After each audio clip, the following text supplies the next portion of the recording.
नमस्कार। प्रादेशिक समाचार के साथ मैं पूनम किरकेट्टा। पहले मुख्य समाचार। 5वें और छठे चरण के चुनाव के लिए नामांकन का सिलसिला जारी। इंडी गठबंधन की ओर से विनोद सिंह ने कोडरमा से किया नामांकन। धनबाद सीट से अनुपमा सिंह थोड़ी देर बाद भरेंगी पर्चा। चौथे चरण के चुनाव के तहत पलामू और खूंटी संसदीय सीट पर 85 वर्ष से अधिक और 40% से अधिक दिव्यांग मतदाताओं का पोस्टल बैलेट के जरिए मतदान कर्मी कल से घर जाकर कराएंगे मतदान। दक्षिण पूर्व रेलवे ने पूरी आनंद विहार ट्रेन को मुरी होकर चलाने का लिया निर्णय। रांची गोड्डा ट्रेन में यात्रियों की सहूलियत के लिए जोड़े जाएंगे अतिरिक्त कोच। झारखंड में तेज धूप और लू के प्रभाव से आम जनजीवन प्रभावित। 5 मई से बादल छाये रहने और हल्की बारिश से भीषण गर्मी से राहत मिलने के संकेत। और राष्ट्र निर्माण में मजदूरों के योगदान को सम्मान देने के लिए आज मनाया जा रहा है अंतर्राष्ट्रीय श्रमिक दिवस। और अब समाचार विस्तार से। इंडी गठबंधन की ओर से कोडरमा संसदीय सीट से माले नेता विनोद सिंह ने गिरिडीह में निर्वाची पदाधिकारी के समक्ष आज नामांकन दाखिल किया। उनके नामांकन में मुख्यमंत्री चंपई सोरेन, झामुमो नेत्री कल्पना सोरेन, सांसद सरफराज अहमद, विधायक सुदिव्य सोनू सहित कई नेता मौजूद रहे। वहीं छठे चरण में होने वाले चुनाव के तहत धनबाद लोकसभा क्षेत्र के लिए इंडी गठबंधन की ओर से कांग्रेस प्रत्याशी अनुपमा सिंह आज पर्चा भरेंगी।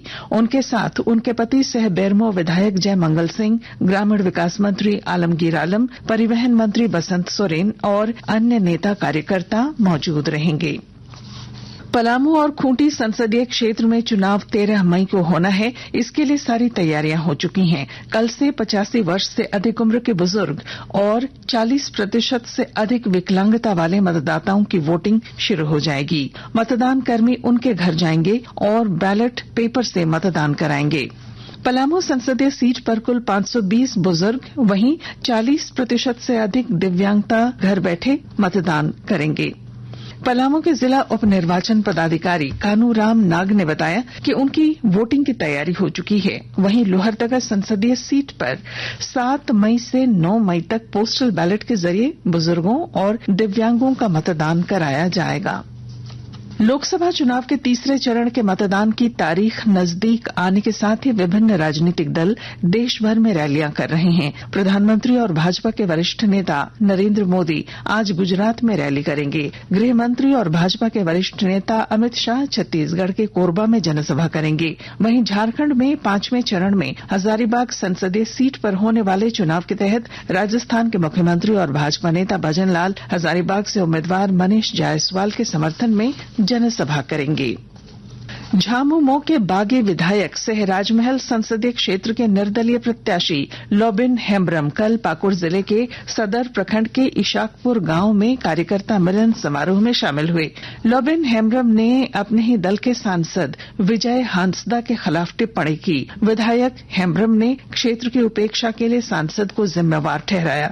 उन्होंने 7वें चरण में होने वाले लोकसभा चुनाव में अपने पक्ष में मतदान की अपील की। विधायक लोबिन ने कहा कि अभी भी समय है, झारखंड मुक्ति मोर्चा उन्हें टिकट दे, अन्यथा वे 7 मई को निर्दलीय प्रत्याशी के रूप में नामांकन पर्चा दाखिल करेंगे। हजारीबाग संसदीय सीट पर 20 मई को मतदान होना है। इसे लेकर रामगढ़ जिले में 100% मतदान सुनिश्चित करने को लेकर रचनात्मक तरीके से मतदाता जागरूकता कार्यक्रमों का आयोजन किया जा रहा है। इसी क्रम में रामगढ़ जिले के सभी प्रखंडों के विभिन्न सरकारी विद्यालयों में लगभग 70,000 से अधिक बच्चों और अभिभावकों ने मतदाता जागरूकता शपथ ली। सभी मतदाताओं से बिना किसी भय, लोभ या किसी भी चीज के प्रभाव में आए बिना अपने मताधिकार के प्रयोग की अपील की गई। मधुबनी पेंटिंग के क्षेत्र में कामिनी सिन्हा रांची की जानी मानी शख्सियत हैं। इस क्षेत्र में उनका सक्रिय योगदान रहा है। विस्तृत ब्यौरा दे रहे हैं हमारे संवाददाता। मधुबनी पेंटिंग के क्षेत्र में रांची की कामिनी सिन्हा एक जानी मानी शख्सियत हैं। पिछले 1 दशक से भी अधिक समय से इन्होंने कई महत्वपूर्ण पेंटिंग बनाई है और इस क्षेत्र में कई उपलब्धियां अपने नाम की है। कामिनी सिन्हा मधुबनी पेंटिंग और डोकरा आर्ट समेत अन्य सिलाई कढ़ाई का मुफ्त प्रशिक्षण भी दूसरी महिलाओं को देती हैं। इनके प्रयास से आज कई महिलाएं इस हुनर की अच्छी जानकार बन गई हैं, साथ ही अच्छी कमाई करके अपना घर संसार चला रही हैं। कामिनी सिन्हा ने अपने हुनर के बल पर राज्य से लेकर राष्ट्रीय स्तर तक कई अवार्ड भी जीता है। वे बताती हैं कि मधुबनी पेंटिंग का उन्हें ऐसा शौक था कि सरकारी नौकरी मिलने के बाद भी उन्होंने अपने हुनर और स्वरोजगार को प्राथमिकता दी थी। कर्मवीर, आकाशवाणी समाचार, रांची। आकाशवाणी के ताजा तरीन समाचारों के लिए आप हमारी वेबसाइट newsonair.gov.in पर लॉग ऑन कर सकते हैं। ताजा समाचार X handle @AIR news alerts और Facebook page all India radio news पर भी उपलब्ध है। आप प्रादेशिक समाचार एकांश के X handle @AIR news _Ranchi और फेसबुक, इंस्टाग्राम पेज तथा YouTube channel AIR news Ranchi पर भी हमारे बुलेटिन सुन सकते हैं। प्रादेशिक समाचार आप आकाशवाणी रांची से सुन रहे हैं। दक्षिण पूर्व रेलवे रांची मंडल ने जानकारी दी है कि पूरी आनंद विहार ट्रेन अब मुरी होकर चलेगी। वहीं रांची गोड्डा ट्रेन में अतिरिक्त कोच लगेंगे, जिससे यात्रियों को सहूलियत होगी। रांची की ट्रेनों में लंबी वेटिंग लिस्ट को देखते हुए रांची गोड्डा रांची एक्सप्रेस में स्थायी रूप से कोच में वृद्धि की गई है। वहीं चक्रधरपुर रेल मंडल में चल रहे विकास कार्यों को लेकर हटिया झारसुगुड़ा हटिया मेमू एक्सप्रेस 4 मई को रद्द रहेगी। तेल विपणन कंपनियों ने तत्काल प्रभाव से कमर्शियल एलपीजी गैस सिलेंडर की कीमतों में 19 रुपए की कमी की है। हालांकि घरेलू उपयोग वाले एलपीजी की मौजूदा कीमत में कोई बदलाव नहीं किया गया है। साहिबगंज के सदर अस्पताल में उपायुक्त हेमंत सती और पुलिस अधीक्षक कुमार गौरव ने रक्तदान महाअभियान शिविर का उद्घाटन किया। मौके पर दोनों अधिकारियों ने रक्तदान भी किया। इस दौरान जानकारी दी गई कि आज से प्रत्येक महीने की 1 तारीख को जिला स्तर पर रक्तदान शिविर का आयोजन किया जाएगा। साहिबगंज जिले में थैलेसीमिया के 40 मरीज हैं, जिनको हमेशा खून की जरूरत पड़ती है।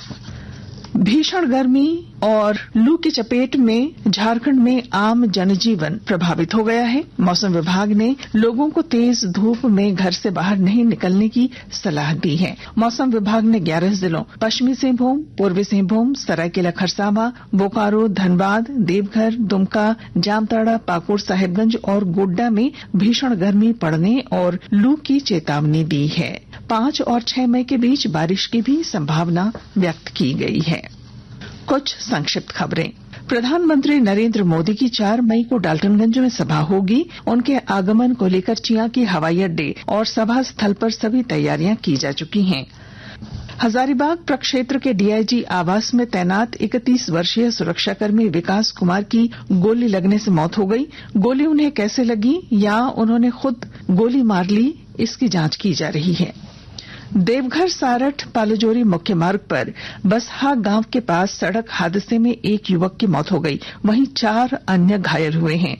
मृतक गोपेश कुमार सिंह बोकारो जिले के चास थाना क्षेत्र के शिवपुरी कॉलोनी का रहने वाला था। आज अंतर्राष्ट्रीय श्रम दिवस है। दुनिया भर में श्रमिकों के योगदान का सम्मान करने के लिए हर वर्ष 1 मई को अंतर्राष्ट्रीय मजदूर दिवस मनाया जाता है। झारखंड में मजदूरों के सम्मान और हित के लिए विभिन्न मजदूर संगठनों और कंपनियों की ओर से कई कार्यक्रमों का आयोजन किया जा रहा है। और राष्ट्रीय महिला हॉकी लीग प्रतियोगिता में रांची के मरांग गुम के Jaipal Singh astroturf hockey stadium में आज 4 लीग मैच होंगे। झारखंड का मुकाबला बंगाल के साथ, हरियाणा का मुकाबला मणिपुर के साथ होगा।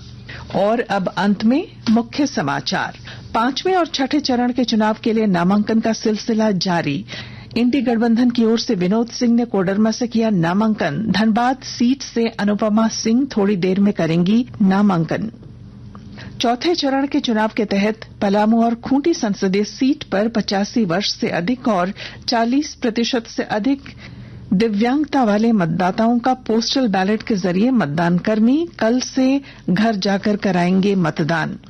दक्षिण पूर्व रेलवे ने पूरी आनंद विहार ट्रेन को मुरी होकर चलाने का लिया निर्णय। झारखंड में तेज धूप और लू के प्रभाव से आम जनजीवन प्रभावित और राष्ट्र निर्माण में मजदूरों के योगदान को सम्मान देने के लिए आज मनाया जा रहा है अंतर्राष्ट्रीय श्रमिक दिवस। और इसके साथ ही आकाशवाणी रांची से प्रादेशिक समाचार का ये बुलेटिन समाप्त हुआ। नमस्कार।